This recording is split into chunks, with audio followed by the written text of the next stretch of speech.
السلام علیکم ورحمۃ اللہ وبرکاتہ۔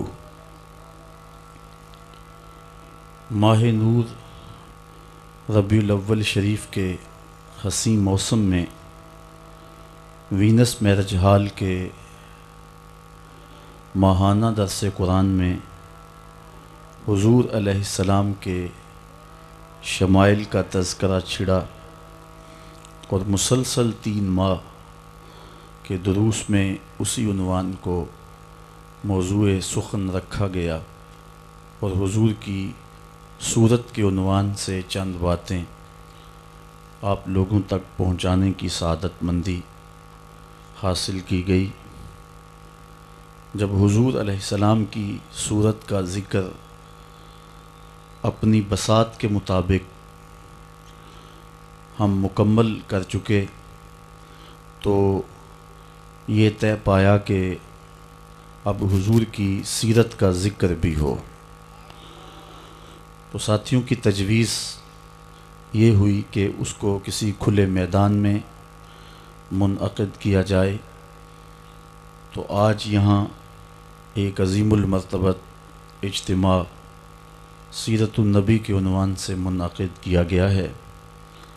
اللہ تعالیٰ جل شانہ میری اور آپ کی حاضری کا ایک ایک لمحہ ساعت اپنی بارگاہ میں قبول فرمائے۔ جس طرح حضور کی صورت بے مثال ہے، حضور کی سیرت بھی بے مثال ہے۔ مائیکل ایچ ہارٹ نے دنیا کی عظیم المرتبت 100 شخصیات کا ذکر کیا، سر فہرست حضور کا نام رکھا اور کہتا ہے کہ میں نے حضور کا نام عقیدت کی بنیاد پر پہلے نمبر پہ نہیں رکھا، اس لیے کہ وہ مذہباً عیسائی ہے۔ اگر یہ داعیہ اس کے پیش نظر ہوتا تو وہ سب سے پہلے حضرت عیسیٰ علیہ السلام کا نام لکھتا۔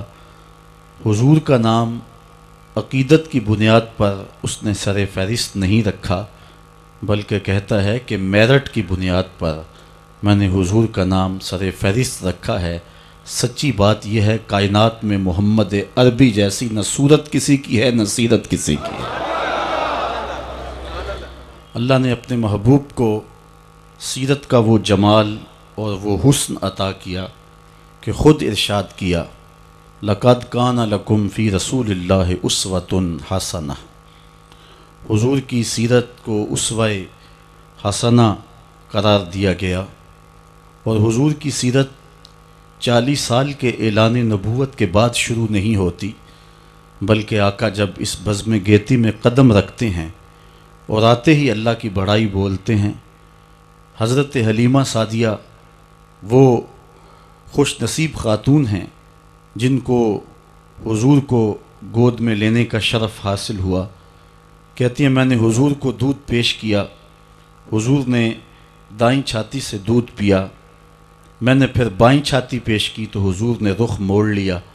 گویا آتے ہی اس بات کا اعلان تھا کہ میرا ایک اور بھائی ہے جو اس کا حصہ ہے، میں محمد عدل و انصاف کا درس دینے آیا ہوں۔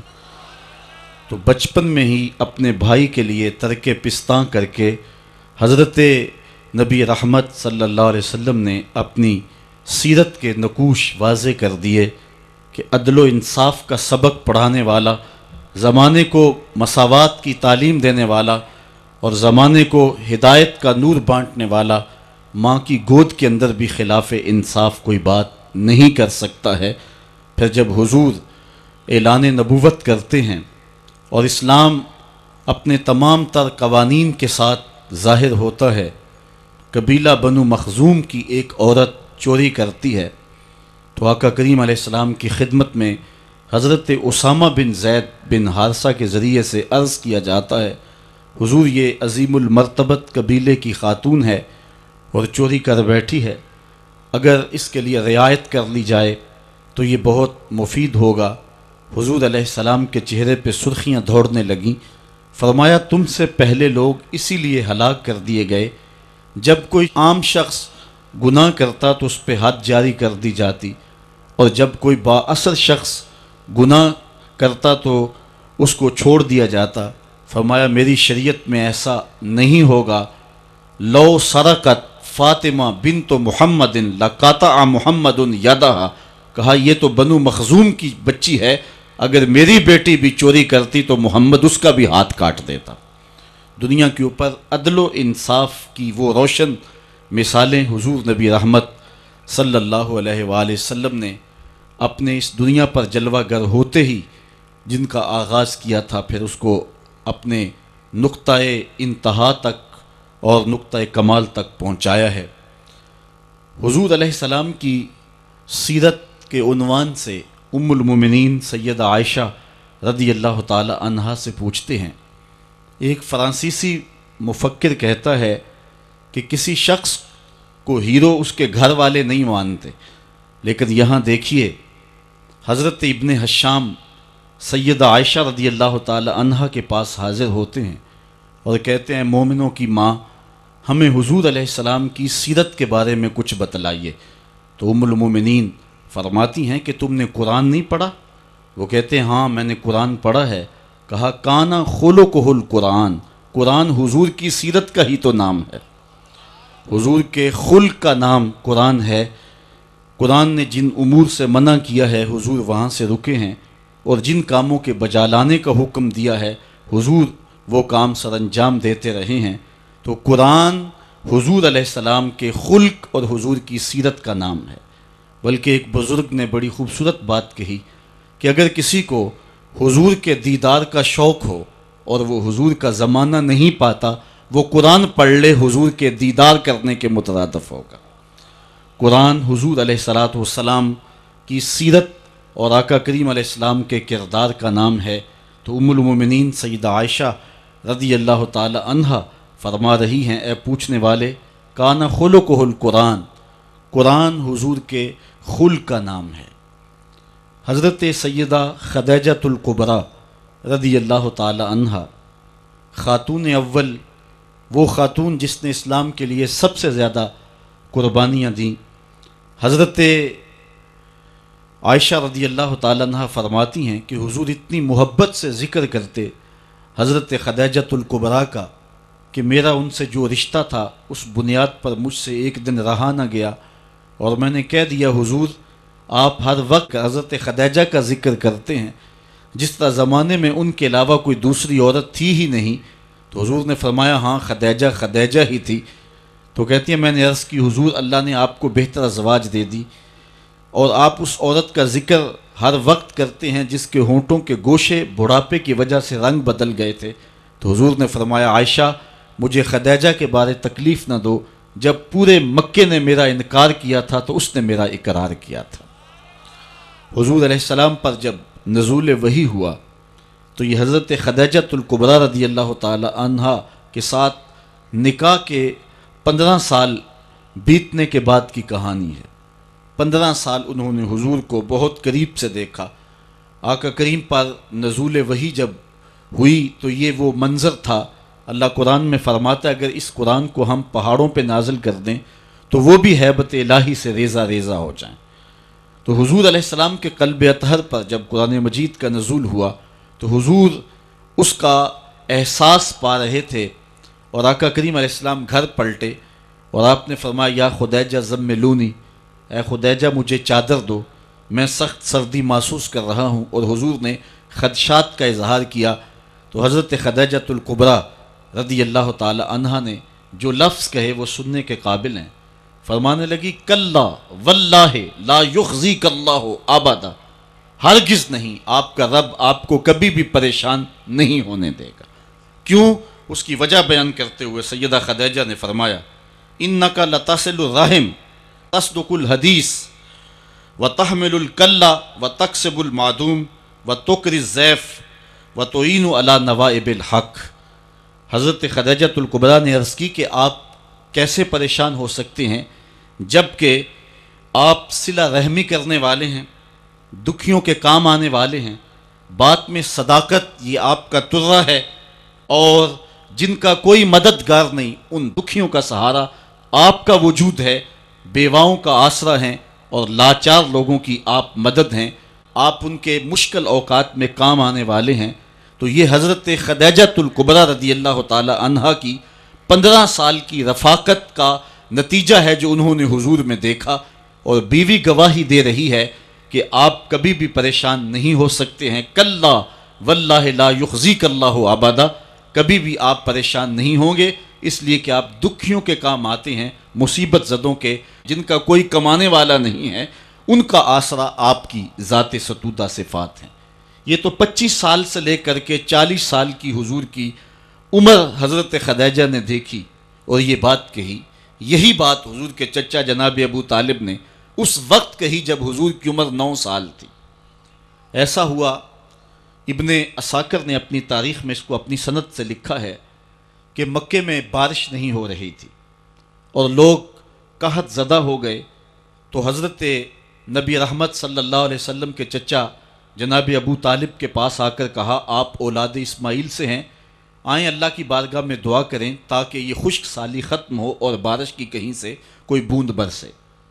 فرمایا آؤ چلو صحن حرم میں چلتے ہیں، تم بھی اللہ کی بارگاہ میں دعا کرو، میں بھی اللہ کی بارگاہ میں دعا کرتا ہوں۔ حضور کی عمر 9 سال ہے، سارے مکے کے لوگ صحن حرم میں جمع ہیں۔ حضور کے چچا نے حضور کو کعبۃ اللہ کی دیوار کے ساتھ یوں کھڑا کیا کہ حضور کی پشت کعبہ کی دیوار کے ساتھ لگ رہی تھی، اور ایسے ہاتھ پھیلا کے کہا، مالک اس گوری رنگت والے کے صدقے میں ڈال دے۔ راوی کہتا ہے بادل کی ایک ٹکڑی بھی آسمان پہ نہیں تھی، ادھر حضور کے چچا نے دعا مانگی، ادھر جھوم کے بادل آئے اور پورے مکے کے اوپر چھا گئے، اور لوگ گھروں میں پہنچے نہیں ہیں کہ می چھم چھم برسنے لگا اور لوگ گھروں میں بھیگ کر کے گئے۔ تو حضور کے چچا جو قادر الکلام شاعر بھی تھے، انہوں نے پھر کہا، وَأَبْيَضُ يُسْتَسْقَى الْغَمَامُ بِوَجْهِهِ سِمَالُ الْيَتَامَى عِصْمَةٌ لِلْأَرَامِلِ، یہ میرا وہ گوری رنگت والا بھتیجا ہے جس کے چہرے کو دیکھ کے بادل امٹ کے آ جاتے ہیں، یتیموں کا سہارا ہے اور بیواؤں کا آسرا ہے۔ حضور کی عمر اس وقت 9 سال تھی اور حضور کے چچا حضور کو یتیموں کا سہارا کہہ رہے ہیں، تو گویا یتیم ہو کے یتیم پرور ہیں۔ اس حال میں بھی بیواؤں، دکھیوں اور لاچاروں کی مدد کرتے اور یتیموں کا آسرا حضور کی ذات ہیں۔ جب 25 سال سے لے کر 40 سال کی عمر حضور کے شب و روز حضرت سیدہ خدیجۃ الکبریٰ نے دیکھے تو انہوں نے بھی وہی بات کہی، کلا واللہ لا یخزیک اللہ ابدا، کبھی ایسا نہیں ہو سکتا کہ آپ پریشان ہوں، اس لیے کہ آپ بات جب کرتے ہیں تو سچ بولتے ہیں، کبھی آپ کی زبان پہ جھوٹ نہیں آیا، کبھی آپ نے کذب بیانی نہیں کی، دکھیوں کے کام آتے ہیں، لاچاروں کی مدد کرتے ہیں، جو لوگ پھنس جاتے ہیں مصیبت میں ان کو مصیبت سے نکالنے والا پورے مکے میں اگر ہے تو وہ محمد عربی کی ذات ہے۔ اس لیے آپ کا رب آپ کو کبھی بھی پریشان نہیں کرے گا۔ یہ لفظ ہیں حضرت خدیجۃ الکبریٰ رضی اللہ تعالی عنہا کے جو حضور کے بارے میں وہ ارشاد فرما رہی ہیں۔ اب آئیے حضرت سیدہ خدیجۃ الکبریٰ رضی اللہ تعالی عنہا حضور کی سیرت کا نقشہ ایک دوسرے انداز میں یوں کھینچتی نظر آتی ہیں۔ لوگوں نے حضرت عائشہ رضی اللہ تعالی عنہا سے پوچھا کہ آپ ہمیں حضور کی سیرت کے بارے میں کچھ خبر دیں، تو انہوں نے کہا، کان رسول اللہ صلی اللہ علیہ وسلم یخیط ثوبہ ویخسف نالہ ویرقع دلوہ ویحلب شاتہ ویخدم نفسہ۔ فرمانے لگیں کہ حضور علیہ السلام اپنی طبع میں ایسی سادگی رکھتے تھے کہ جب لباس میں کہیں پھٹن پیدا ہو جاتی تو حضور اپنے دست کرم سے اپنے لباس کو خود ہی سی لیتے۔ جب حضور کے نالین میں کوئی پھٹن پیدا ہو جاتی تو حضور اپنے جوتے خود مرمت کر لیتے۔ اسی طرح فرمانے لگیں کہ آقا کریم علیہ السلام بکریوں کا دودھ خود دھو لیا کرتے تھے، اور پانی نکالنے والے ڈول کے اندر جب کوئی مسئلہ ہوتا تو اس کی مرمت خود کر لیا کرتے۔ اور آگے فرمایا وَيَخْدِمُ نَفْسَهُ، اور حضور کسی پہ بوجھ نہیں بنا کرتے تھے، جو حضور کے کام ہوتے حضور خود کر لیا کرتے، بلکہ ازواج مطہرات کے ساتھ حضور کام کاج میں مدد دیتے اور ان کے ساتھ معاونت فرماتے۔ بلکہ حضرت معاذ بن جبل رضی اللہ تعالیٰ عنہ فرماتے ہیں کہ ایک دن حضور گلی سے گزر رہے تھے اور میں ایک جانور کی کھال اتار رہا تھا، اور مجھے کھال اتارنے کا طریقہ نہیں تھا، مجبوراً مجھے کھال اتارنا پڑی۔ تو حضور گزرے تو مجھے دیکھا کہ معاذ بن جبل کو کھال اتارنا نہیں آ رہی، تو حضور رک گئے اور آقا کریم نے فرمایا معاذ ٹھہرو ذرا، میں تمہیں بتاتا ہوں کہ بکری کی کھال کیسے اتاری جاتی۔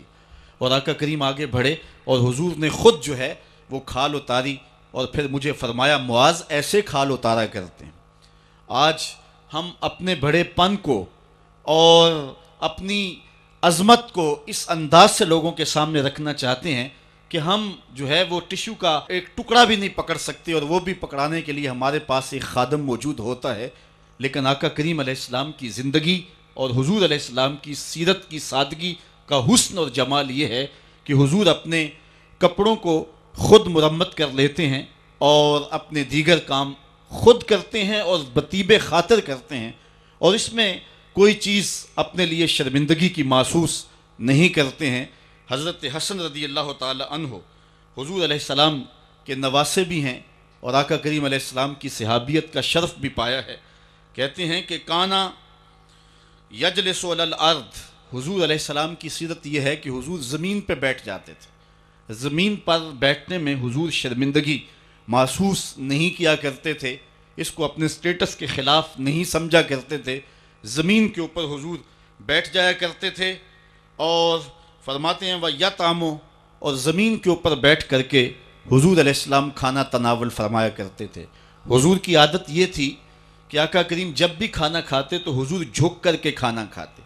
فرماتے ہیں کہ میرے پاس ایک فرشتہ آیا جو کعبۃ اللہ کے صحن میں کھڑا تھا، اور اس کی کمر کعبۃ اللہ کی چھت کے برابر تھی، اتنا اس کا قد تھا، اور اس نے مجھے کہا کہ آپ اگر چاہیں تو آپ کو نبی اور بادشاہ بنا دیتے ہیں، اور آپ اگر چاہیں تو آپ کو عبد اور نبی بناتے ہیں۔ تو فرماتے ہیں کہ میں نے جبریل کو دیکھا اور جبریل مجھے اشارے سے تواضع کا حکم دے رہے ہیں، تو میں نے عرض کی کہ میں نبی اور عبد بننا چاہتا ہوں۔ تو جب یہ بات حضور نے کہی تو فرمایا عائشہ اگر میں نبی اور بادشاہ بنتا تو یہ جتنے بھی پہاڑ ہیں یہ سونا بن کے میرے ساتھ چلتے، لیکن میں نے اس بات کو اختیار نہیں کیا۔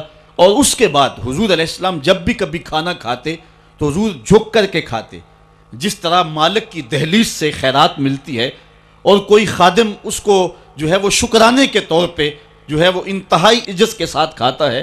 ساری زندگی حضور نے کھاتے اور پیتے ہوئے تکیہ نہیں لگایا، ہاتھ میں پلیٹ پکڑ کے اکڑ کے یا ٹہل کر کے یا جو ہے وہ بالکل سیدھے ہو کے نہیں، تھوڑا سا جھک کر کے بغیر تکیے کے حضور علیہ السلام کھانا کھانا پسند فرمایا کرتے تھے، اور فرماتے میں اس طرح کھاتا ہوں جس طرح بندے کھاتے ہیں، اور میں اس طرح بیٹھتا ہوں جس طرح اس کے عبد اور اس کے بندے بیٹھتے ہیں۔ یہ حضور علیہ السلام کا طریقہ ہے۔ ایک دن آقا کریم علیہ السلام ایک چٹان کے اوپر بیٹھے تھے اور حضور علیہ السلام قدید کھا رہے تھے۔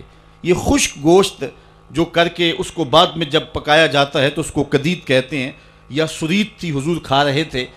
تو ایک خاتون وہ گزری اور اس کے بارے میں اہل علم کہتے ہیں کہ وہ بڑی زبان دراز تھی اور وہ مردوں کو بھی ایسی ایسی باتیں کرتی کہ لوگ جو ہے وہ اس کی شر سے بچا کرتے تھے۔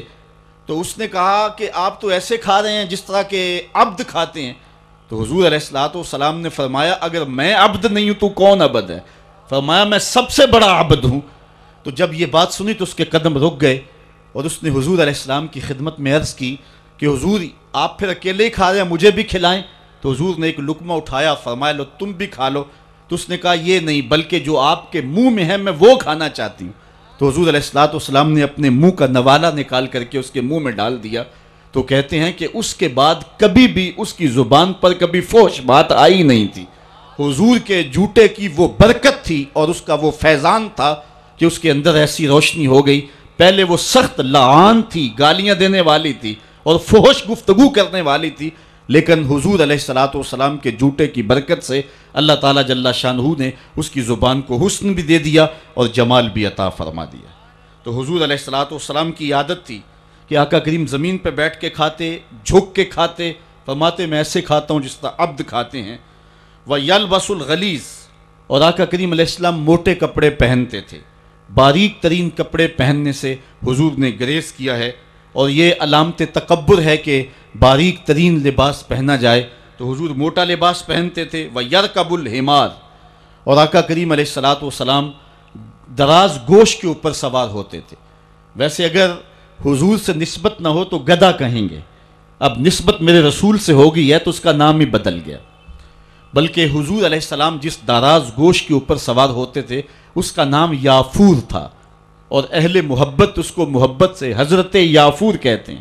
اور وہ صرف دراز گوش ہی نہیں تھا، حضور کا پیغام رساں بھی تھا۔ کسی صحابی کو حضور نے بلانا ہوتا تو اس کو کہتے کہ فلاں کو بلا کے لا، وہ جاتا اور جا کے اس کے دروازے کے ساتھ سر مارتا، دستک کی آواز سن کے صحابی باہر نکلتا تو دیکھتا کیا کہ حضرت یافور کھڑے ہیں، وہ سمجھ جاتا مجھے حضور بلا رہے ہیں۔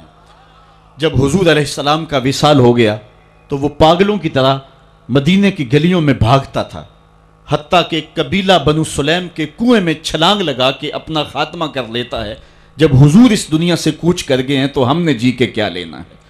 تو وہ داراز گوش آقا کریم اس کے اوپر سواری کر لیتے تھے، بلکہ خیبر کے دن یہ یہودیوں کے ساتھ مقابلے کا دن تھا، لیکن اس اہم دن حضور علیہ السلام جس دراز گوش کے اوپر سوار تھے اس کی جو نکیل تھی وہ کھجور کی رسی کی تھی، اور کھجور کی چٹائی اس کے اوپر ڈالی ہوئی تھی۔ تو آقا کریم علیہ السلام اس بات میں کوئی باک اور کوئی شرمندگی محسوس نہیں کیا کرتے تھے۔ میں ایک دن ایک راستے میں کھڑا تھا کہ کوئی شخص مجھے دیکھ کر کے رکا، اپنی گاڑی پہ بٹھا لیا، اور اس نے 5-6 مرتبہ مجھے کہا جی وہ بس آج میں بڑی گاڑی نہیں لا سکا، بس جلدی میں یہ چھوٹی گاڑی لے کر کے آیا ہوں۔ اسے بار بار شرمندگی ہو رہی تھی کہ یہ میری گاڑی چھوٹی ہے، لیکن ذرا دیکھیے جب انسان کے اندر فطرتاً چھوٹا پن نہ ہو اور وہ احساس کمتری کا شکار نہ ہو تو اس کے اندر یہ چیزیں نہیں ہوا کرتی تھی۔ حضور علیہ السلام دراز گوش کے اوپر سوار بھی ہوتے تھے اور کسی کو اپنا ردیف بھی بنا لیتے، اور لازمی نہیں کہ کسی کو ردیف بنانے کے لیے حضور کسی عالی نسب شخص کا انتخاب کرتے، بلکہ غلاموں کو، لاچاروں کو اور انتہائی مسکین لوگوں کو حضور علیہ السلام اپنا ردیف بنایا کرتے تھے۔ بلکہ فتح مکہ کے دن، یہ اسلام کی عظمت کا اعلان کرنے کا دن ہے، اس دن حضور علیہ السلام کا ردیف کون تھا جو اتنا زیادہ عمر نہیں رکھتا تھا اور حضور کے پیچھے بیٹھے خوشی سے جھومنا چاہتا تھا، اور آقا کریم علیہ السلام کا سر انور یوں جھکا ہوا تھا کہ حضور علیہ السلام کے امامے کا کور جو ہے وہ اونٹنی کی کوہان کے ساتھ لگی ہوئی لکڑی کے ساتھ لگ رہا تھا، اور اس انداز سے حضور مکے میں داخل ہو رہے تھے۔ اور حضور کا اس دن ردیف، حضور کے ساتھ اس اہم دن سوار کون تھا؟ تو تاریخ کے اندر جواب ملے گا، وہ اسامہ بن زید تھا، حضور کا منہ بولا بیٹا، حضرت زید بن حارثہ کا فرزند، جو حضرت ام ایمن کا بیٹا بھی ہے اور حضرت زید بن حارثہ کا بیٹا بھی ہے۔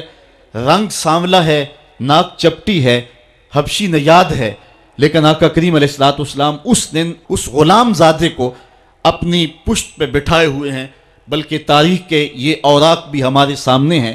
حضرت حسن رضی اللہ تعالیٰ عنہ حضور کے ایک زانو پہ کھیلتے تھے تو دوسرے زانو پہ حضرت اسامہ بن زید کھیلتے تھے، بلکہ حضور علیہ السلام ایک کندھے پہ حضرت امام حسن کو اٹھاتے ہیں تو دوسرے کندھے پہ حضرت اسامہ کو اٹھاتے ہیں۔ حضرت سید عائشہ رضی اللہ تعالیٰ عنہ فرماتی ہیں ایک دن حضرت اسامہ رضی اللہ تعالیٰ عنہ کی ناک بہہ رہی تھی، میں نے دیکھا کہ حضور علیہ السلام آگے بڑھے کہ میں اسامہ کی ناک صاف کر دوں، غلام زادے کی ناک صاف کر دوں، تو میں نے عرض کی حضور آپ رہنے دیں، میں صاف کر دیتی ہوں۔ تو حضور نے فرمایا اے عائشہ، اسامہ سے میں بھی پیار کرتا ہوں، اسامہ سے تو بھی پیار کیا کر۔ غلام زادوں کے ساتھ محبتوں کا یہ عالم اور اس انداز کے ساتھ پیار کا یہ روپ، یہ حضور علیہ السلام نے ہی سکھایا ہے اور یہ حضور کی زندگی کا ہی روپ ہے۔ حضرت حسن فرماتے ہیں وَيَرْكَبُ الْحِمَارِ وَيَرْدِفُ خَلْفَهُ وَيَلَاقُ يَدَهُ، اپنے پیچھے حضور کسی شخص کو بھی سوار کیا کرتے تھے اور پھر حضور کھانے کے بعد اپنی انگلیاں بھی چاٹ لیا کرتے تھے اور اس میں کچھ شرم محسوس نہیں فرمایا کرتے تھے۔ یہ حضور کی سیرت کے پہلو ہیں جو بڑے نمایاں ہو کے ہمارے سامنے آتے ہیں۔ حضور نبی رحمت صلی اللہ علیہ وسلم کی سیرت کا رنگ بیان کرتے ہوئے حضرت انس رضی اللہ تعالیٰ عنہ بیان فرماتے ہیں کان رسول اللہ صلی اللہ علیہ وسلم احسن الناس و اجود الناس و اشجع الناس، کہتے ہیں حضور کائنات میں صورت اور سیرت کے اعتبار سے سب سے حسین تھے، حضور علیہ السلام سب سے زیادہ سخی تھے اور حضور علیہ السلام سب سے زیادہ بہادر تھے۔ حضور علیہ السلام کی سیرت کے حسن کو نبی رحمت کے خادم خاص انس بن مالک رضی اللہ تعالیٰ عنہ بیان فرماتے ہیں، اور یہ بات ذہن میں رکھیں، یہ وہ صحابی ہیں جن کو 10 سال حضور کی خدمت کی سعادت نصیب ہوئی۔ 8 سال کی عمر تھی کہ جب حضور مدینے میں تشریف لائے تو حضرت ام سلیم جو حضرت انس کی والدہ ہیں حضور کی خدمت میں انہیں پیش کر گئے، حضور یہ بیٹا ہے، گھر کا کام کاج کیا کرے گا، ضرورت پڑے تو اس کو کہیں بھیج لیا کرنا، یہ آپ کی نوکری کیا کرے گا۔ 10 سال حضور مدینے میں گزارے تو حضرت انس نے 10 سال حضور کی نوکری کی۔ کہتے ہیں خدمت النبی صلی اللہ علیہ وسلم 10 سنین، میں نے پورے 10 سال حضور کی نوکری کی ہے۔ حضور علیہ السلام کی عادت کریمہ یہ تھی کہ 10 سال میں ایک بار بھی ایسا نہیں ہوا کہ حضور نے مجھے کبھی جھڑکا ہو، اور کبھی یہ بھی نہیں ہوا کہ میں نے کوئی کام کیا ہو اور وہ کام درست نہ ہو، حضور کے مزاج کے خلاف ہو، تو آقا کریم نے کہا ہو کہ یہ کام کیوں کیا، اور کبھی حضور نے کسی کام کے کرنے کا کہا ہو اور میں نے نہ کیا ہو تو حضور نے کہا ہو کہ یہ کام تم نے جو ہے وہ کیوں نہیں کیا۔ حضور کبھی انس کہتے تھے، کبھی انیس کہتے تھے۔ حمزہ نامی ایک بوٹی تھی، حضرت انس کبھی پہاڑوں سے توڑ کے لاتے اور بچوں کو کھلا دیتے، تو حضور کبھی ابو حمزہ بھی کہہ دیتے، کبھی یا ذل اذنین، اے 2 کانوں والے، یوں کہہ کے بھی پکارتے۔ خادموں سے خدمت ہی لی جاتی ہے، ان کے ناز کوئی نہیں دیکھتا، لیکن حضرت انس رضی اللہ تعالیٰ عنہ کی کہانی سنیے۔ فرماتے ہیں میں بالکل بچہ تھا، ایک دن حضور نے مجھے کسی کام کے لیے بھیجنا چاہا اور فرمایا انس فلاں جگہ جاؤ، تو میں دل میں پکا ارادہ کیا کہ میں ضرور جاؤں گا، لیکن میں نے لاٹ سے کہا کہ میں نہیں جاؤں گا، لیکن دل میں عزم یہ تھا کہ میں ضرور جاؤں گا۔ کہتے ہیں کہ میں چلا گیا، راستے کے اندر بچے کھیل رہے تھے اور میں ان کی کھیل دیکھنے میں مصروف ہو گیا۔ آقا کریم علیہ الصلوۃ والسلام نے جس کام کی طرف مجھے بھیجا تھا، باوجود عزم رکھنے کے میں ادھر نہ جا سکا اور بچوں کے کھیلنے کی اس کیفیت کے اندر میں بھی لگ گیا۔ کہتے ہیں تھوڑی دیر ہوئی تو کسی نے آ کر مجھے پیچھے سے گدی سے پکڑ لیا، میں نے پلٹ کے دیکھا فائزہ ہوا رسول اللہ صلی اللہ علیہ وسلم، تو وہ اللہ کے رسول صلی اللہ علیہ وسلم تھے۔ تو آقا کریم علیہ السلام نے فرمایا کہ اے انس، میں تجھے جس کام کے لیے بھیجا ہے تم گئے نہیں ہو، تو میں نے عرض کی حضور میں بس جانے ہی لگا ہوں۔ تو اس طرح سے غلام ہو کر بھی حضور کے ساتھ یوں لاڈ اور ادائیں کر لیا کرتے تھے۔ بلکہ حضور علیہ السلام کے ایک صحابی تھے، آقا کریم علیہ السلام کے ساتھ مزاح کر لیا کرتے تھے، نام ظاہر تھا، ایک بستی کے رہنے والے تھے، وہاں سے آتے اور حضور کی خدمت کے اندر ہدیے پیش کرتے، آقا کریم شہر کی چیزیں انہیں عنایت کرتے۔ ایک دن وہ بازار میں گھاس بیچ رہے تھے، حضور پیچھے سے گئے چپکے سے اور جا کے حضور نے ان کی کولی بھر لی۔ کولی بھرنے کا مطلب یہ ہے کہ چپکے سے جا کر اس کو احساس دیے بغیر اس کی آنکھوں پہ ہاتھ رکھ لیا جائے اور یہ اسے اشارتاً کنایتاً پوچھا جائے کہ بتاؤ میں کون ہوں۔ یہ کسی کی محبت کو پرکھنے کے لیے کیا جاتا ہے کہ ہر وقت کہتے ہو کہ میں تمہارے خیال میں رہتا ہوں، اب بتاؤ میں کون ہوں۔ تو حضرت ظاہر گھاس بیچ رہے تھے، حضور پیچھے سے گئے اور چپکے سے جا کے ان کی آنکھوں پہ ہاتھ رکھ لیا۔ اب حضور کے ہاتھ آنکھوں پہ آئے ہوں اور پتہ نہ چلے کس کے ہاتھ آئے ہیں، اللہ اکبر، لیکن حضرت ظاہر نہیں بولتے۔ میں کہتا ہوں انہوں نے کبھی بھی نہیں بولنا تھا۔ میاں صاحب نے کیا خوب کہا کہ سفنے دے وچ ماہی ملیا تے گل وچ پا لیاں باواں تے ڈر دی ماری اکھ نہ کھولا متا پھر وچھڑ نہ جا۔ بلکہ جب انہیں یقین ہو گیا کہ میرے حضور ہیں تو انہوں نے اپنی پشت پیچھے کر کے حضور کے سینے سے جوڑ کے رگڑنا شروع کر دی۔ پھر حضور نے خود فرمایا کہ اس غلام کو کون خریدے گا؟ اس نے عرض کی حضور مجھے کس نے خریدنا، میں تو بہت سستا ہوں۔ فرمایا تو اللہ کے نزدیک بہت مہنگا ہے۔ اس طرح ایک اور صحابی کے بارے میں آتا ہے کہ وہ حضور سے مزاح کر لیا کرتا تھا، آقا کریم علیہ الصلوۃ والسلام کے لیے مختلف تحائف لا کے پیش کرتا، وہ گھی یا کوئی تیل یا بازار سے منڈی سے کوئی نیا پھل آتا تو خرید کے حضور کی خدمت میں پیش کر دیتا۔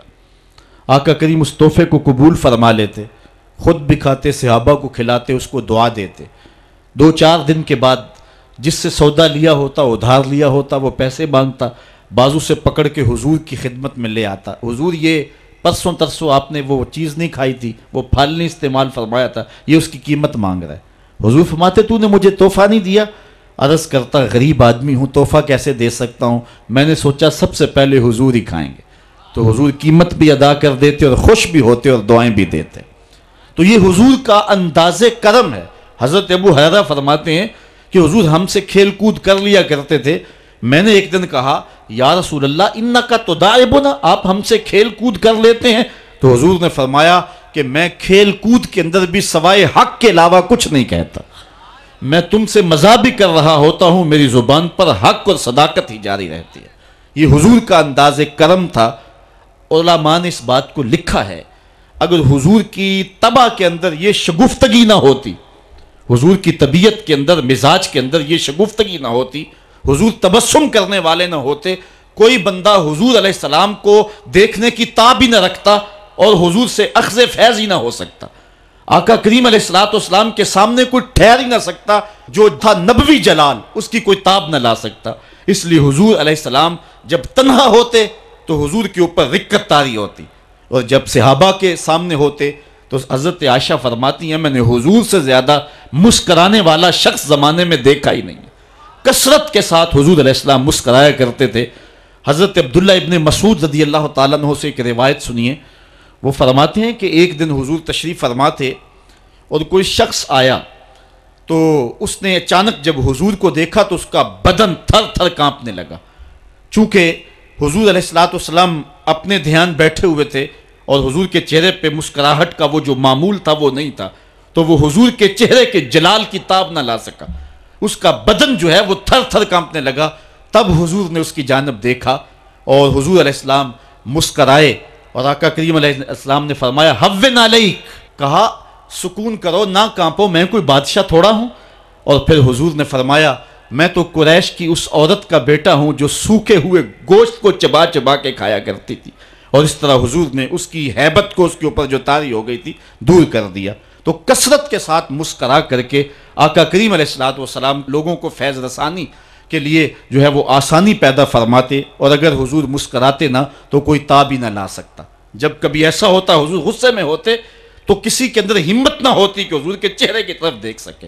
حضور کے دو ابروؤں کے درمیان ایک رگ تھی جسے رگ ہاشمیت اعلیٰ حضرت نے کہا ہے، جب غصے میں آتے تو وہ پھڑکتی اور کسی کے اندر ہمت نہ ہوتی کہ حضور کے چہرے کے جلال کو دیکھ سکے۔ ایک صحابی کہتے ہیں ایک دن حضور منبر پہ جلوہ فراز ہوئے، حضور نے فرمایا والذی نفسی بیدہ، مجھے قسم ہے اس رب کی جس کے قبضے میں میری جان ہے۔ ایسے جلال سے کہا کہ ہمارے اوپر روب طاری ہو گیا اور ہماری آنکھوں سے آنسو بہنے لگے۔ پھر حضور نے یہ لفظ دوسری مرتبہ کہا والذی نفسی بیدہ، مجھے قسم ہے اس رب کی جس کے قبضے میں میری جان ہے۔ تو صحابہ کہتے ہیں ہمارے اوپر اتنا روب اور ہیبت طاری ہوئی کہ ہم ایک دوسرے سے ٹکرانے لگے۔ تو حضور نے پھر تیسری مرتبہ کہا تو پھر ہمیں اپنی ہوش نہ رہی۔ تو راوی نے پوچھا حضور کسی بات پہ قسم اٹھایا کرتے تھے، تو یہ بات جو حضور نے 3 قسموں کے بعد فرمائی تھی وہ کیا بات تھی؟ تو صحابی کہتے ہیں ہوش رہا ہو تو بتائیں کیا کہا تھا، ہمیں تو ہوش ہی نہیں رہا تھا۔ اس لیے آقا کریم علیہ السلام جو ہیں وہ تبسم فرما کے لوگوں کی تسکین کا سامان کیا کرتے تھے۔ میرے امام کہتے ہیں جس کی تسکین سے روتے ہوئے ہنس پڑیں اس تبسم کی عادت پہ لاکھوں سلام۔ اور آقا کریم علیہ السلام کی طبیعت کی سادگی ایسی ہے کہ بعض اوقات مکے کی چھوٹی بچیاں حضور کے پاس آ جاتی اور آقا کریم کو ہاتھ سے پکڑ لیتی اور جدھر چاہتی لے جاتی۔ حضور کبھی ہاتھ نہیں چھڑایا کرتے تھے جب تک ان کا کام نہیں کر دیا کرتے تھے۔ حضرت انس روایت کرتے ہیں کہ مدینے میں ایک خاتون تھی جس کا توازن عقلی کچھ ٹھیک نہیں تھا، لوگ اس کو دیکھ کے راستہ بدل لیا کرتے تھے، جس کے پاس کھڑی ہو جاتی پھر جان نہیں چھوڑتی تھی۔ ایک دن وہ حضور کی خدمت میں حاضر ہوتی ہے اور عرض کرتی ہے حضور میں نے آپ سے کوئی بات کرنی ہے۔ حضور فرمایا کرو، یہاں نہیں کرنی۔ کہاں کرنی ہے؟ مسجد نبوی سے باہر کھلی جگہ ہے، وہاں حضور کو لے گئی۔ کڑکتی دھوپ، عرب کا ماحول اور اس کی بے مقصد سی باتیں، حضور کان لگا کے اس کی باتیں سن رہے ہیں۔ یہ حضور کی عادت تھی، جب کوئی گفتگو کرتا جب تک وہ بات مکمل نہ کر لیتا حضور سنتے رہتے۔ اور اسی طرح حضرت انس کہتے ہیں جب کوئی شخص حضور سے مصافحہ کیا کرتا تھا تو ہاتھ وہ کھینچتا تھا، حضور کبھی ہاتھ نہیں کھینچے تھے۔ آقا کریم اس انداز سے شفقت فرمایا کرتے تھے۔ تو اس نے جو گفتگو شروع کی گھنٹے گزر گئے۔ تو کہتے ہیں جب کئی گھنٹے گفتگو کرتے ہوئے گزر گئے، ہمیں بڑا غصہ آ رہا تھا اس عورت پہ، لیکن کہہ کچھ اس لیے نہ سکے کہ ادب اور حیا مانے تھا کہ حضور خود ہی تو غور سے اس کی باتوں کو سن رہے ہیں. تو جب اس نے تھک ہار کے اپنی باتیں مکمل کر کے خود جانے لگی تو ہم حضور کی خدمت میں حاضر ہوئے. سننے والی بات ہے. حضرت انس کہتے ہیں کہ ہم نے عرض کی حضور اس عورت کا توازن عقلی ٹھیک نہیں ہے. پورا مدینہ جانتا ہے جس کے پاس کھڑی ہو جاتی ہے پھر اس کی جان نہیں چھوڑتی. آپ کا وقت قیمتی، بدن نازک، کار نبوت کی اہم ذمہ داریاں، اور اس عورت کی بے مقصد سی باتیں تھیں، اور اس نے آپ کو کڑکتی دھوپ میں اتنی دیر کھڑا کر کے پریشان کیا. حضور آپ ایسی ویسی عورتوں کی باتیں کیوں سنتے ہیں؟ تو حضور نے ہمیں مخاطب کر کے فرمایا سنو، اگر اس بیچاری کی میں بھی نہ سنوں تو کون سنیں گا؟ پورے مدینے میں کوئی اس کی سننے کے لیے تیار نہیں، اگر میں بھی نہیں سنوں گا تو کون سنیں گا؟ ایک تو ہی ہوتے ہیں میری آساں دا سہارا، دس کنوں کراں جے تینوں نہ کراں یاد. ایک دن حضور علیہ السلام کے پاس 10 درہم تھے. اس کو طبرانی نے ابن عمر سے روایت کیا ہے.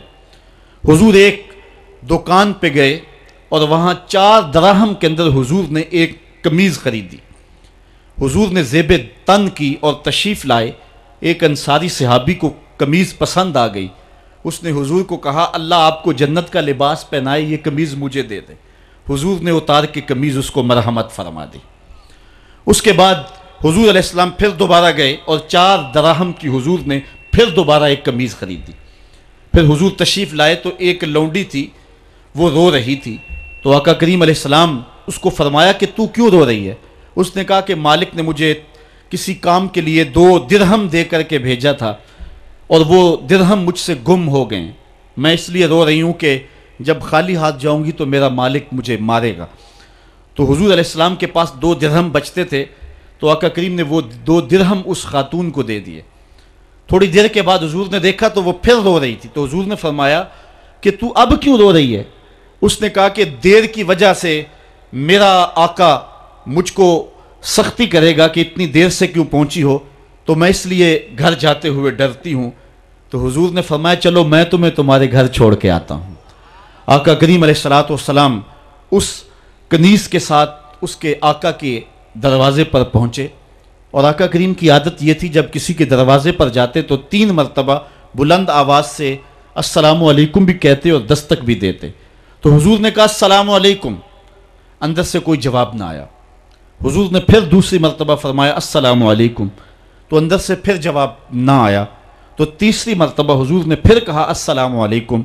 تو اندر سے وعلیکم السلام کا جواب آیا اور انہوں نے فوراً دروازہ کھول دیا اور کہا کہ ہمارے مقدر کہ آپ ہمارے گھر تشریف لائے. حضور کیسے جو ہے وہ آنا ہوا؟ تو حضور علیہ السلام نے فرمایا پہلے یہ بتاؤ میں نے 3 مرتبہ کہا السلام علیکم، تم نے پہلی 2 مرتبہ جواب نہیں دیا. تو انہوں نے عرض کیا کہ ہم نے قصداً خاموشی اختیار کی اس لالچ میں کہ حضور بار بار ہمیں سلامتی کی دعا دیتے رہیں. السلام علیکم تمہارے اوپر سلامتی ہو، السلام علیکم تمہارے اوپر سلامتی ہو. اور حضور نے فرمایا کہ اس لونڈی کی دیر کی وجہ سے میں اس کے ساتھ تمہارے تک اس کو پہنچانے آیا ہوں. تو انہوں نے حضور کے ان غلاموں نے کہا ہیا حرۃ لوجہ اللہ، حضور آپ اس کے ساتھ آئے ہیں اللہ کی رضا کے لیے، ہم لونڈی کو آزاد کرتے ہیں. تو حضور علیہ السلام ان لوگوں کو، ان طبقات کو جن کو کبھی کسی نے نہیں پوچھا تھا اور جن کا کوئی پرسان حال نہیں تھا، آقا کریم علیہ السلام کی سیرت کا یہ روشن باب ہے کہ حضور ان کی دہلیز پر پہنچے اور جا کے ان کی مدد کی اور ان دکھیوں، لاچاروں اور پریشان حالوں کو اس مشکل حالات کے اندر ڈھارس بندائی. اور یہ وہی سیرت ہے جو سیدہ خدیجۃ الکبریٰ رضی اللہ تعالی عنہا بیان فرماتی ہیں وَتُقْسِبُ الْمَعْدُومِ، آپ جو ہیں جن کا کوئی نہیں ان کے لیے کماتے بھی ہیں اور لاچاروں کا سہارا آپ کی ذات ستودہ صفات ہے. ایک شخص نے یورپ میں اسلام قبول کیا تو اسے پوچھا گیا کہ اسلام کی کس قدر نے تجھے متاثر کیا ہے؟ تو وہ کہنے لگا کہ سیرت کا صرف ایک واقعہ میری ہدایت کا سبب بن گیا. وہ کون سا واقعہ تھا جو تیرے لیے رہنمائی کا سبب بنا؟ اس نے کہا حضور کی مجلس لگی ہے، لوگوں کا ہجوم ہے، ایک آدمی اٹھ کے کھڑا ہوتا ہے حضور میرا بیٹا 2-3 دن سے گم ہے، مل نہیں رہا، آپ دعا کر دیں وہ مجھے مل جائے. قبل اس سے کہ حضور دعا کے لیے ہاتھ اٹھاتے اور اس کا بیٹا مل جاتا اور دعا باب اجابت تک پہنچتی. ایک دوسرا شخص جو دیر سے آیا تھا وہ دروازے پہ کھڑا ہو گیا، عرض گزار ہوا حضور میں اس کے بچے کو شکل سے پہچانتا ہوں، فلاں باغ میں بچوں کے ساتھ ابھی ابھی میں نے کھیلتے ہوئے دیکھا ہے۔ باپ نے جب سنا تو دوڑ لگا دی، 3 دن سے بچھڑا ہوا تھا، بیٹے ملنے کی خبر اس کو تڑپا گئی۔ حضور علیہ السلام نے فرمایا اسے بلاؤ، بلایا گیا، فرمایا بہت جلد ہے۔ جی حضور آپ جانتے ہیں کہ ایک باپ کے جذبات کیا ہوتے ہیں، بیٹا بچھڑا ہے، 3 دن گزر رہے ہیں، الگ تڑپ رہا ہوں، اس کی ماں بے چین ہے، 3 دن سے کچھ کھایا نہیں، کچھ پیا نہیں، میں چاہتا ہوں بہت جلد جا کے اپنی آنکھوں کو ٹھنڈا کروں اور اس کی ممتا تک اس کے بیٹے کو بھی پہنچاؤں تاکہ اس کے دکھوں کو بھی قرار ملے۔ فرمایا ضرور جاؤ، تمہارے جذبات سے اچھی طرح آگاہ ہوں، لیکن تمہیں بلانے کا بھی ایک مقصد تھا، اور وہ یہ کہ جب تم اس باغ کے کنارے جاؤ اور بچوں کے ساتھ بچے کو کھیلتا ہوا دیکھو تو اس کو بیٹا کہہ کے آواز نہ دینا، بلکہ جو نام رکھا ہے اس نام سے پکارنا۔ عرض کی حضور میرا بیٹا ہے، اگر بیٹا کہہ کے پکاروں گا تو حرج بھی کیا ہے؟ فرمایا تم 3 دنوں سے بچھڑے ہو، تمہارے لہجے میں بلا کی مٹھاس ہوگی، اور تم نہیں جانتے، ہو سکتا ہے کھیلنے والوں میں کوئی یتیم بچہ بھی کھیل رہا ہو، اور جب تم اپنے بیٹے کو بیٹا کہہ کے پکارو گے تو اس کا کلیجہ کٹ جائے گا، آج میرا باپ ہوتا تو مجھے بھی بیٹا کہہ کے پکارتا۔ فرمایا یہ شوق گھر جا کے پورا کر لینا، لیکن جب بچے اکٹھے کھیل رہے ہوں تو وہاں اپنے بیٹے کو بیٹا کہہ کے نہیں، اس کے نام سے پکارنا ہے۔ یہ اسلام کا دیا ہوا مزاج ہے۔ بیوہ کے سامنے اپنی بیوی سے پیار نہ کرو، غریب کے سامنے اپنی دولت کی نمائش نہ کرو، بلکہ حضور نے یہاں تک فرمایا اپنے گوشت کی خوشبو سے غریب ہمسائے کو تکلیف نہ دو، یا تو تھوڑا سا پانی زیادہ ڈال لو اور شوربے کی ایک پیالی غریب ہمسایوں کے گھر بھی بیچ دو، اور اگر ایسا نہیں کر سکتے تو ایسے زاویے میں ایسے وقت میں کھانا پکاؤ جب غریب کے بچے سو چکے ہوں، چونکہ اگر غریب کے بچوں نے ضد کر لی اور غریب استطاعت نہ رکھتا ہوا ان کی ضد پوری کرنے کی، تو بتاؤ ان بلکتے ہوئے بچوں کو چپ کون کروائے گا؟ ان کے بہتے ہوئے آنسوں کو کون پوچھے گا؟ وہ کیا کسی نے کہا تھا دوپہر کو سلا دیتی ہے بچوں کو وہ اس ڈر سے گلی میں پھر کھلونے بیچنے والا نہ آ جائے۔ ہمیں اسلام نے یہ تعلیم دی ہے، دکھیوں کی نزاکت قلبیہ کا اتنا خیال، اتنا لحاظ، یہ ایک پیغمبر کی زندگی ہوتی۔ قرآن نے ہمیں بڑی واضح اس بات کی طرف بلایا ہے، یہ بات ذہن میں رکھیں، اس غلط فہمی سے ہم نکلیں۔ مسئلہ غریب کی مدد کا نہیں ہے، مسئلہ غریب کی عزت نفس کا ہے، یتیم کی دل جوئی کا مسئلہ ہے۔ قرآن مجید میں اٹھائیں، اللہ تعالیٰ ارشاد فرماتا ہے یہ وہ بد نصیب لوگ ہیں کہ جو یتیموں کو دھکے دیتے ہیں، اور دوسرے مقام پہ ارشاد فرمایا کہ کلا بل لا تکرمون الیتیم، یہ یتیم کی تکریم نہیں کرتے۔ یتیم کو کھانا دینا اور بات ہے، اس کی تکریم اور اس کی عزت کے ساتھ اس کو کھانا دینا یہ اور بات ہے۔ یار بچا ہوا کھانا تو کتے کو بھی ڈالا جا سکتا ہے، بچی ہوئی دیکھ بار پھینکنے کی بجائے کسی کے منہ میں پڑ جائے یہ بات نہیں ہے، بات یہ ہے کہ اس کو تکریم دیتے ہیں یا نہیں دیتے ہیں۔ یہ جو عید کے موقع پہ غریبوں کو لائن میں کھڑا کر کے عید پیکج دے رہے ہوتے ہیں اور 10 اخبارات کے اندر تصویریں چھپتی ہیں، اور بندہ اپنی اس نفسانی تسکین کو روحانی تسکین سمجھ رہا ہوتا ہے کہ وہ سمجھتا ہے کہ میں بہت نیکی کا کام کر رہا ہوں، بہت بڑا سماجی کارکن ہوں۔ ذرا غور کرے کہ اس نے غریبوں کی غربت کا مذاق تو نہیں اڑایا؟ اس لائن کے اندر جہاں غریب، یتیم اور لاچار کھڑے ہو کر کے تصویریں کھچوا رہے ہیں، اگر اس کی بیٹی کو اس لائن میں کھڑا ہونا پڑتا تو اس کے جذبات کیا ہوتے؟ اس کی بیوہ بیوی ہو جائے اور اس کو اس لائن میں کھڑا ہونا پڑے تو اس کے جذبات کا عالم کیا ہے؟ تو غریب کی مدد کا مسئلہ نہیں، اس کی تعظیم کا مسئلہ ہے۔ اور حضور کا ایک فرمان سنیے، فرمایا اس دھرتی پہ بہترین گھر وہ ہے جس میں یتیم کی عزت کی جاتی ہو، یتیم کی صرف کفالت نہیں بلکہ اس کی تکریم، یہ اسلام کا معاملہ ہے۔ تو اس نے کہا کہ حضور علیہ السلام نے یہ جو فرمایا کہ اپنے بیٹے کو بیٹا کہہ کے نہ پکارنا، تو یہ وہ اسلام کا مزاج ہے جس روشن مزاج نے جو ہے وہ حضور علیہ السلام کی نزاکت قلبیہ کو ہمارے سامنے رکھا، اور یتیم کے لیے یہ احساسات ایک پیغمبر کی زندگی کا ہی حصہ ہو سکتے ہیں۔ تو آقا کریم علیہ السلام ان دکھیوں اور لاچاروں کے ساتھ اس انداز کے ساتھ حسن سلوک کا انداز اختیار کیا کرتے ہیں۔ بہت سارے ایسے لوگ ہیں جو لوگوں کے ساتھ حسن سلوک کی انوکھی داستانیں رقم کرتے ہیں، لیکن گھر والوں کے ساتھ ان کا رویہ کوئی اچھا نہیں ہوتا ہے، گھر آ کر فرعون بن جاتے ہیں۔ کسی شخص کی سیرت اور اس کے کردار کی اصل جھلک دیکھنی ہو تو یہ دیکھیں کہ اس کا اپنے اہل خانہ کے ساتھ رویہ کیا ہے۔ خود حضور علیہ السلام نے ارشاد فرمایا، خیرکم خیرکم لأہلہ وانا خیرکم لأہلی، تم میں سے بہتر وہ ہے جو اپنے اہل خانہ کے ساتھ بہتر ہے، اور میں تم میں سب سے زیادہ اپنے اہل خانہ کے ساتھ بہتر ہوں۔ یہ حضور علیہ السلام کے رویوں کی داستان ہے۔ ام المومنین سیدہ عائشہ رضی اللہ تعالی عنہا سے پوچھیے، فرماتی ہیں ایک دن میں پانی پی رہی تھی کہ حضور گھر میں تشریف لے آئے، مجھے دور سے دیکھ کر کے کہا، عائشہ ذرا تھوڑا سا پانی میرے لیے بھی چھوڑنا۔ تو کہتی ہیں میں نے پانی چھوڑ دیا، حضور قریب آئے، میرے ہاتھ سے اب خورا لیا، پانی پینے لگے تو پھر رک گئے اور پھر میری جانب دیکھ کے مسکرائے اور فرمایا، عائشہ ذرا بتانا تم نے ہونٹ کہاں رکھ کے پانی پیا تھا؟ مجھے بتائیں اگر شوہر کا رویہ بیوی کے ساتھ یہ ہو تو پھر گھر جنت بنے گا یا کہ نہیں بنے گا؟ تو کہا مجھے یہ بتائیں کہ تم نے ہونٹ کہاں رکھے تھے۔ یہ حضور کی سیرت کا وہ تابناک پہلو ہے۔ آج جس دور سے ہم گزر رہے ہیں، ایک دوسرے کے جھوٹے کو ہم اپنے لیے جو ہے وہ باعث عار سمجھنے لگے ہیں۔ بالخصوص مرد تو عورت کا جھوٹا اپنی مردانگی کے خلاف سمجھتا ہے۔ لیکن آؤ میں تمہیں حضور کی سیرت کا ایک اور خوبصورت واقعہ سناؤں۔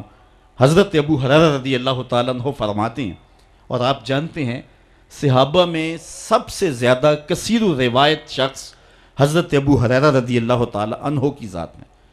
حضور علیہ السلام کی 5300 سے زائد احادیث کے راوی ہیں۔ حضرت ابو ہریرہ قبیلہ دوس سے تعلق رکھتے ہیں، باپ انتقال کر گئے ہیں، ساری زندگی حضور کے نام پہ گزار دیے۔ حضرت ابو ہریرہ خدمت حدیث میں ایسے مشغول رہے کہ شادی کرنے کی فرصت بھی نہیں پائی، ساری زندگی حضور علیہ السلام کی سنگت میں صحبت میں گزار دی۔ بلکہ مجھے یہاں ایک لطیفہ یاد آ گیا، ہمارے ایک مولانا صاحب ہوا کرتے تھے، تو وہ پڑھے تو معمولی تھے لیکن تھے بڑے زندہ دل۔ تو ایک دن کسی نے ان سے پوچھ لیا کہ حضرت یہ جو ابو ہریرہ ہیں ان کو ابو ہریرہ کیوں کہتے ہیں؟ تو ہریرہ تو ہرہ کی تصغیر ہے اور ہرہ بلی کو کہتے ہیں، لیکن چونکہ ان کے علم میں نہیں تھا تو انہوں نے ایک دو لمحے غور کیا، پھر 2-3 مرتبہ اس لفظ کو دہرایا ابو ہریرہ، اور پھر سوچ کے کہنے لگے سمجھ آ گئی ابو ہریرہ کو ابو ہریرہ کیوں کہتے ہیں۔ پوچھنے والوں نے کہا جناب کیوں کہتے ہیں؟ کہا ابو ہریرہ کا معنی ہے ہر ویلے حضور کے پاس رہنے والا۔ تو چلو آج یہی ترجمہ کر لیتے ہیں، ابو ہریرہ ہر ویلے حضور کے پاس ہی رہتے تھے، بلا تعین اوقات حضور سے درس حیات، درس زندگی، درس دین لیتے تھے۔ یہ صفہ کے چبوترے پہ بیٹھ کے حضور سے تعلیم حاصل کرنے والے اسلام کی پہلی درس گاہ کے طالب علم ہیں۔ جنگل سے لکڑیاں کاٹ کے لاتے، بیچتے اور پیٹ کی آگ بجھاتے۔ کبھی حضور کے گھر سے لنگر آ جاتا، کبھی فاقے بھی کاٹتے، کبھی کوئی صحابی ان کی دعوت کرتا اور یوں کام چل جاتا۔ کہتے ہیں ایک دن کھائے پیے ہوئے کافی دن گزر گئے اور حالت یہ تھی کہ کمر بھی سیدھی نہیں ہو رہی تھی۔ جنگل سے لکڑیاں کاٹ کے لاؤں اور بازار میں بیچوں یہ بھی طاقت نہیں تھی۔ حضور کے گھر سے بھی اس دن کچھ نہ آیا اور کسی نے دعوت بھی نہ کی، اور حضور علیہ السلام کی تعلیمات یہ تھی کہ سوال نہیں کرنا۔ اب میں کسی سے سوال کروں مجھے یہ بھی گوارا نہیں تھا، ادھر بھوک کمر بھی سیدھا نہیں ہونے دیتی تھی۔ کہتے ہیں میں نے ہیلا کیا اور مسجد نبوی کے ایک ایسے زاویے پہ بیٹھ گیا جہاں سے لوگوں کا گزر ہوتا تھا۔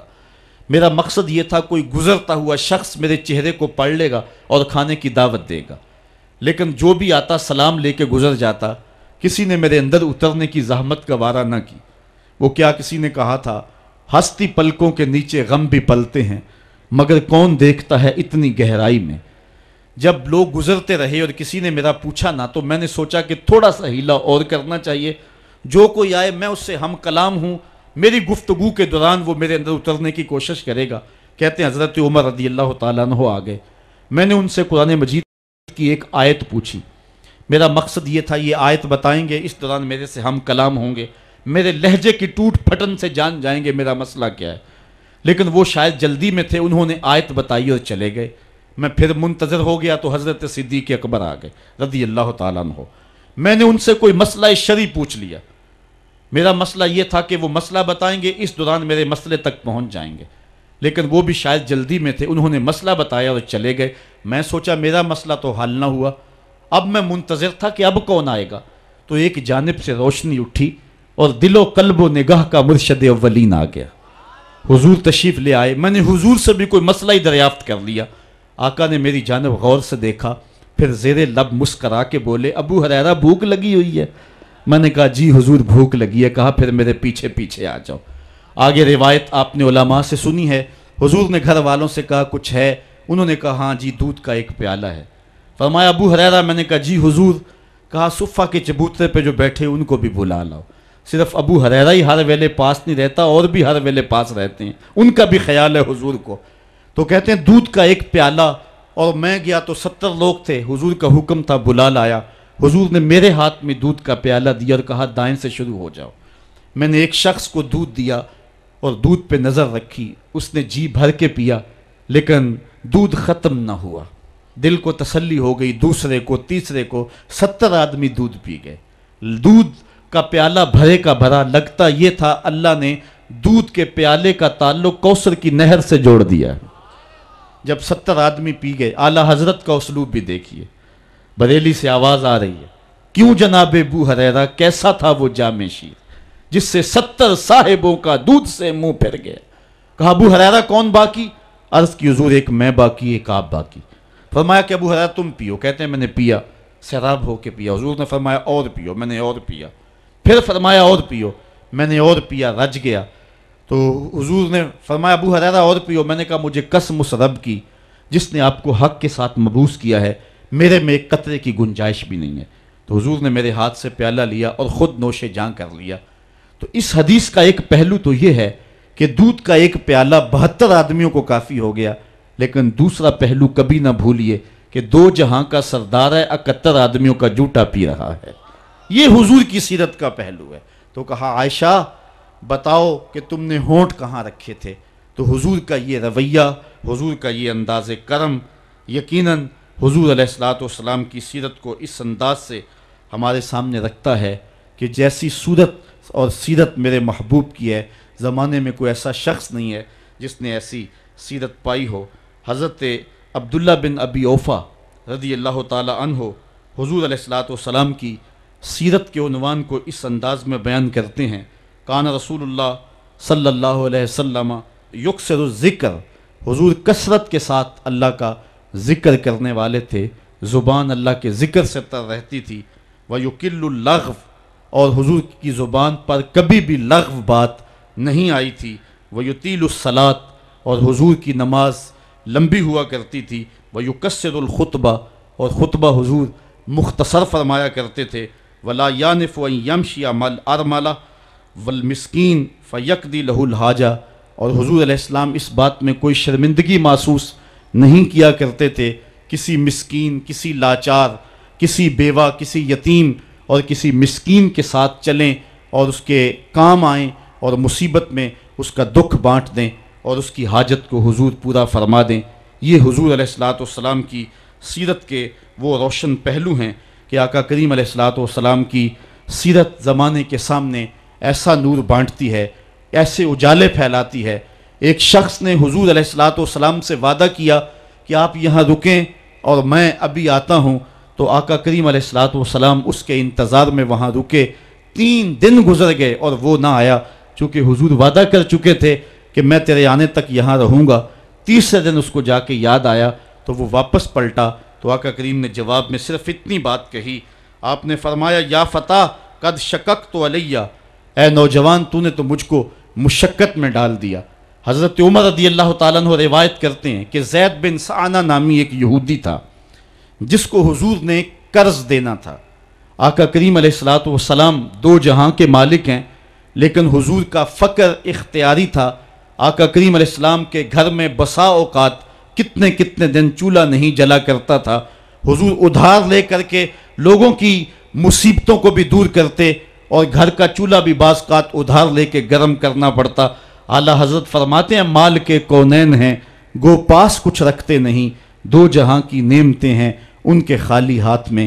تو کہتے ہیں کہ ایک دن حضور علیہ السلام کی خدمت میں ایک شخص حاضر ہوا جس کا نام زید بن سعنہ ہے اور یہودی ہے۔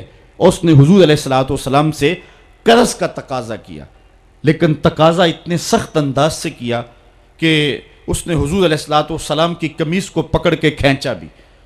تو حضرت عمر رضی اللہ تعالیٰ عنہ نے جب دیکھا تو بڑے گھور کے اس کی جانب دیکھا اور اس کو پیچھے ہٹاتے ہوئے کہا کہ تجھے شرم نہیں آ رہی کہ اللہ کے رسول کے ساتھ کیسے سلوک کر رہا ہے اور میں تیرے سامنے موجود ہوں؟ تو حضرت نبی رحمت صلی اللہ علیہ وسلم نے حضرت عمر کو کہا، عمر مجھے تجھ سے اس بات کی توقع نہیں تھی۔ ذرا غور کیجئے حضور علیہ السلام کی اس سیرت کے انداز کو۔ ایک شخص آ رہا ہے اور حضور سے سختی کر رہا ہے، ابھی حضور کو قرض لٹانے کی جو تاریخ ہے اس میں بھی 4 دن باقی رہتے ہیں اور وہ ناجائز سختی کر رہا ہے۔ حضرت عمر رضی اللہ تعالیٰ عنہ نے جب اس کو گھورا اور سختی کی تو حضور علیہ السلام نے فرمایا، عمر مجھے تیرے سے اس بات کی توقع نہیں تھی، تمہارا کام تو یہ تھا کہ مجھے حسن ادا کی تلقین کرتے کہ اچھے انداز سے قرض واپس کرو، اور اس کو جو ہے وہ نرمی کی تلقین کرتے، اور پھر آقا کریم علیہ السلام نے فرمایا اس کا قرض ادا کر دو، اور اے عمر جو تم نے اس کو گھورا ہے اس کے بدلے میں 20 وسق زیادہ کھجوریں بھی تم اس کو دو گے۔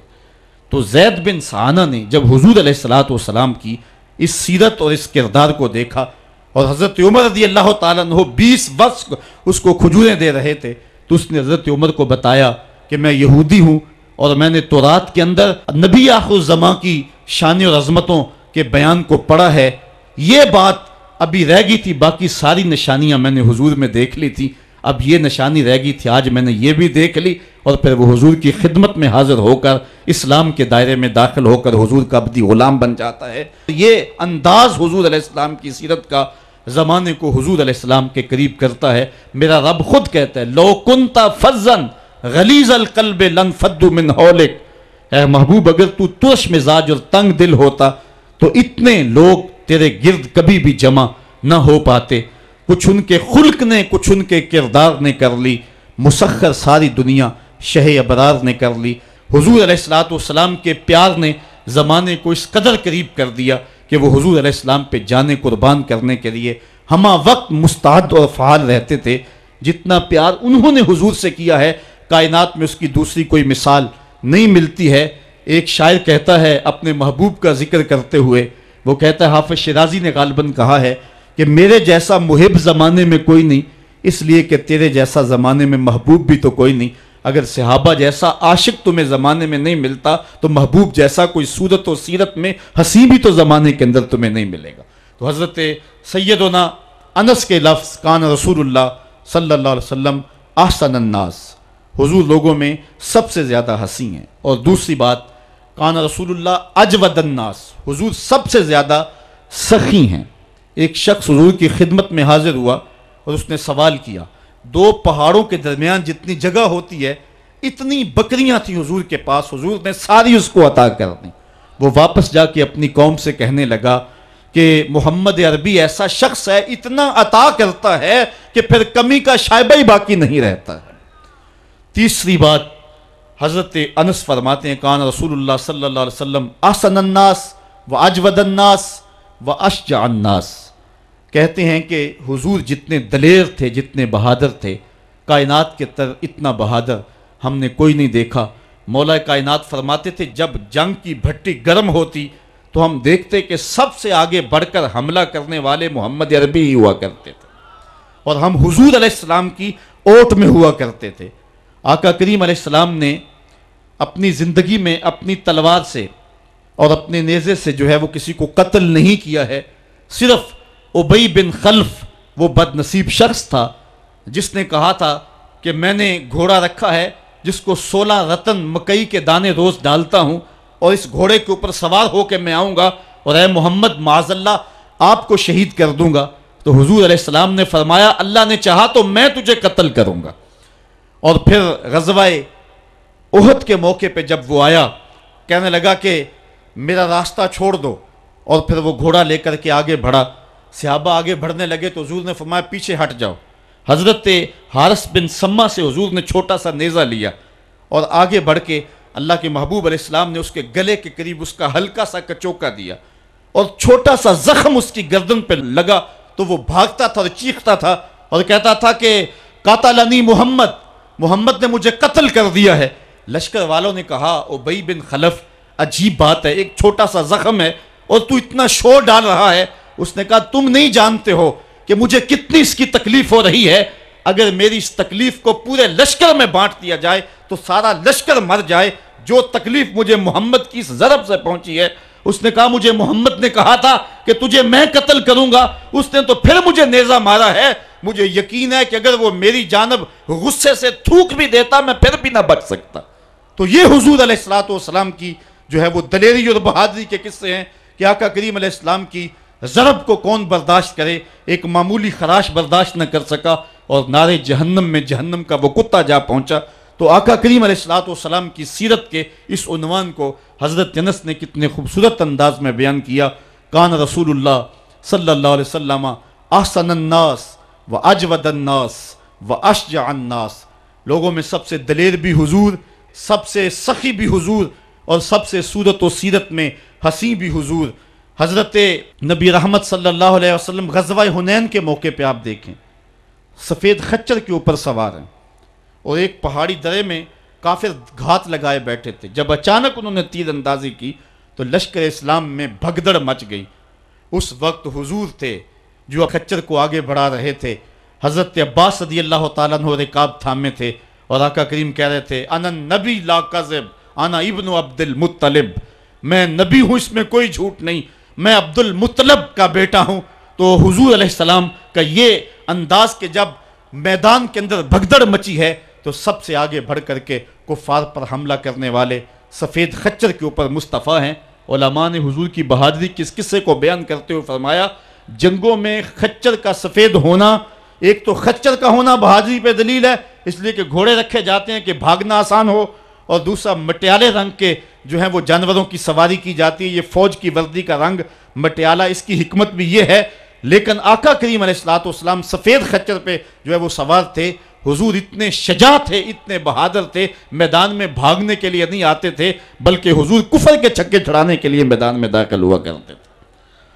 آقا کریم علیہ السلام کی سیرت کا وہ کون سا پہلو ہے اور وہ کون سا رنگ ہے جس نے معاشرے کو روشنی اور معاشرے کو اجالا نہیں دیا؟